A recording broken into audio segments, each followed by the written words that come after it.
रामराम मंडळी, आज मी तुम्हाला अमेरिकेच्या न्यूयॉर्क सिटीतील सबवे मेट्रो स्टेशन बद्दल सांगणार आहे। या सबवेची खासियत म्हणजे हा सबवे स्टेशन 3 ते 4 मजले खोल आहेत। तर मंडळी प्रश्न पडला आहे ना की एवढे अंडरग्राउंड थर का आहेत? चला तर मग हे आहे one metro New York payment system. इथे मेट्रो कार्ड मिळतं। प्रत्येक स्टेशनवरती असे मशीन्स बसवलेले आहेत। जर तुम्ही 7 दिवसांमध्ये 12 पेक्षा जास्त प्रवास केला तर तुमचा पुढचा प्रवास हा फ्री मध्ये मिळतो, जसं की अनलिमिटेड वीकली पास। परत आतमध्ये प्रवेश करण्यासाठी काही स्टेशनवरती असे स्टील बार्स आहेत जे मेट्रो कार्ड टॅप केल्यावरच फिरतात, जसं आपण आपल्या भारतामध्ये पाहायला मिळतं। मी आले आहे आता या पहिल्या थरावरती। इथे तुम्ही पाहू शकता की 4 मेट्रो ट्रेन ट्रॅक्स आहेत। परत दुसऱ्या थराला जाण्यासाठी पण स्टेअर्स आहेत। तुम्ही हा बोर्ड पाहिलात का?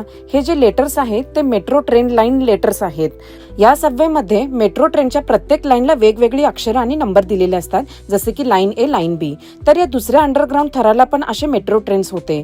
या सगळ्या ट्रेन क्रॉस करून वरच्या अंडरग्राउंड असणाऱ्या ट्रेन ट्रॅकला जाऊन जोडल्या गेल्या आहेत। इथे अपटाउन आणि डाऊनटाउन दिशेला जाण्यासाठी प्लॅटफॉर्म्स वेगवेगळे होते। आता मी आले आहे तिसऱ्या अंडरग्राउंड थराला। इथे पण मला ट्रेन ट्रॅक्स पाहायला मिळाले। हे ट्रेन्स वेगवेगळ्या दिशेला ट्रॅव्हल करत होते। आणि सर्वात खोल लेअर असणारा चौथा अंडरग्राउंड थर, इथेही मला हे मेट्रो ट्रेन्स धावताना दिसल्या। तर मंडळी इथे प्रत्येक लेअर वरती वेगवेगळ्या मेट्रो लाईन्स धावतात। या चौथा लेअर वरती मोस्टली एक्सप्रेस ट्रेन धावतात। सगळ्यात बिझी असलेला हा शेवटचा थर आहे। आम्ही इथे ट्रेनची वाट पाहत होतो। जशी आमची मेट्रोने आम्ही आतमध्ये शिरलो।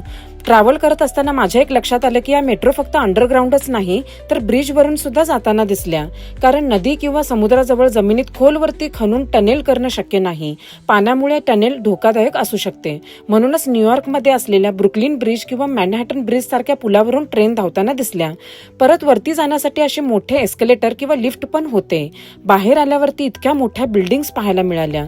तर मंडळी न्यूयॉर्क हे खूप गजबजलेले शहर आहे आणि इथे लाखो लोक प्रवास करतात। म्हणूनच सगळ्या लाईन्स एका लेअरवरती ठेवणे शक्य नाही। म्हणूनच वर खाली असे अंडरग्राउंड लेअर्स बनवले आहेत। तर मंडळी तुम्हाला हा व्हिडिओ कसा वाटला हे नक्की मला कमेंट मधून सांगा आणि व्हिडिओ शेअर करायला विसरू नका। बाय।